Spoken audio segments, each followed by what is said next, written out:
एक बार मेवाड़ के राजा का एक चारण अकबर के दरबार में पहुंचा। बादशाह का अभिवादन करने से पहले उसने अपनी पगड़ी उतार दी। पगड़ी उतारकर अभिवादन करने से अकबर को क्रोध आ गया, लेकिन खुद को नियंत्रित करते हुए उन्होंने कहा, राजपूत राजा का चारण होने के कारण तुम्हें राजदरबार के नियम कायदे की समझ तो होगी ही। तुम्हें पता होगा कि एक चारण को नंगे सिर बादशाह का अभिवादन नहीं करना चाहिए। फिर तुमने ऐसा क्यों किया?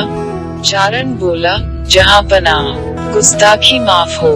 मुझे दरबार के इस नियम का ज्ञान है कि एक चारण को राजदरबार में अभिवादन करते समय पगड़ी नहीं उतारनी चाहिए, लेकिन मेरे सिर पर जो पगड़ी है वह कोई कपड़े की मामूली पगड़ी नहीं है। अकबर ने पूछा, क्या इसमें हीरे जवाहरात जड़े हैं कि सिर झुकाते ही वे छिटक कर गुम हो जाएंगे? चारण ने कहा, हुजूर, यह सचमुच बहुमूल्य है।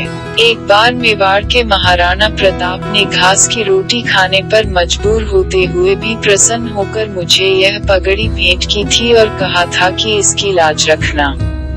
जब जंगलों की खाक छानने और घास की रोटियां खाने के बावजूद महाराणा आपके सामने कभी नतमस्तक नहीं हुए, तो उनके द्वारा दी गई पगड़ी को आपके सामने झुकाने का मुझे कोई अधिकार नहीं है। यदि मैं ऐसा करता तो राणा के स्वाभिमान को चोट पहुंचती। एक चारण अपनी जान दे सकता है, लेकिन ऐसा कुछ नहीं कर सकता जिससे कि उसके स्वामी के स्वाभिमान को ठेस पहुंचे। चारण की बात सुनकर अकबर ने कहा, मैं तुम्हारे स्वाभिमान को देखकर बहुत खुश हूँ। इसके बाद उन्होंने दरबारियों को आज्ञा दी कि चारण को ढेर सारा इनाम देकर विदा किया जाए।